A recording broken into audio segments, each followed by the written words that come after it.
ढोल बाजे डमरू बाजे शंख बाजे रे।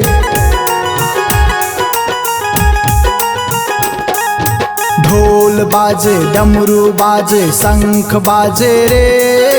शंकर नाचे नंदी नाचे नाग नाचे रे। शंकर नाचे नंदी नाचे नाग नाचे रे। ढोल बाजे डमरू बाजे शंख बाजे रे। ढोल बाजे डमरू बाजे शंख बाजे रे। शंकर नाचे नंदी नाचे नाग नाचे रे। शंकर नाचे नंदी नाचे नाग नाचे रे। नाचे रे नाचे रे नाचे नाचे रे नाचे रे नाचे नाचे रे नाचे रे नाचे रे। शंकर नाचे नंदी नाचे नाग नाचे रे। शंकर नाचे नंदी नाचे नाग नाचे रे।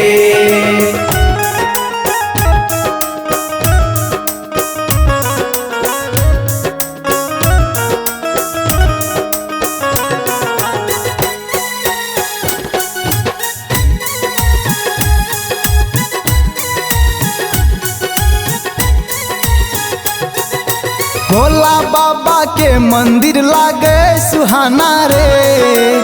चलल भक्त दर्शन करे बन के दीवाना रे। शिव के भक्ति कर रहल सारा जमाना रे।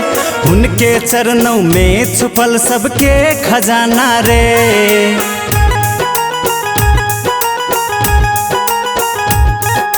भोला बाबा के मंदिर लागे सुहाना रे। चलल भक्त दर्शन करे बन के दीवाना रे। शिव के भक्ति कर रहल सारा जमाना रे। उनके चरणों में छुपल सबके खजाना रे।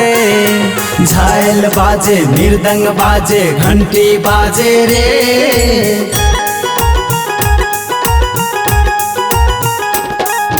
झायल बाजे मृदंग बाजे घंटी बाजे रे। गणपति नाचे कार्तिक नाचे गौरी नाचे रे। गणपति नाचे कार्तिक नाचे गौरी नाचे रे। नाचे रे नाचे रे नाचे नाचे रे नाचे रे नाचे नाचे रे नाचे रे नाचे रे। शंकर नाचे नंदी नाचे नाग नाचे रे। शंकर नाचे नंदी नाचे नाग नाचे रे।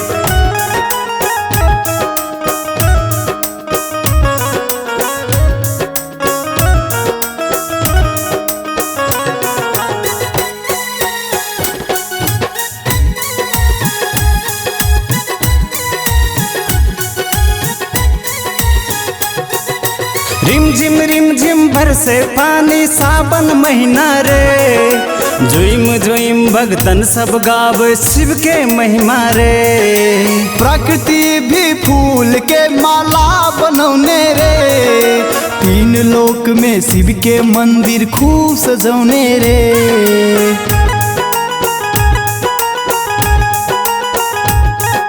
रिम झिम बरसे पानी सावन महीना रे। जुइम जुइम भगतन सब गावे शिव के महिमा रे। प्रकृति भी फूल के माला बनौने रे। तीन लोक में शिव के मंदिर खूब सजौने रे। लहर लहर लहरावे गंगा।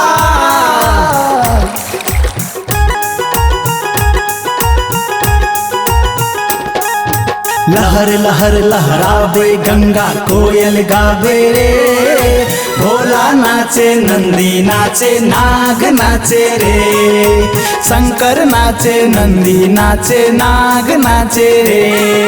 नाचे रे नाचे रे नाचे नाचे रे नाचे रे नाचे नाचे रे नाचे रे नाचे रे। गणपति नाचे कार्तिक नाचे गौरी नाचे रे। शंकर नाचे नंदी नाचे नाग नाचे रे।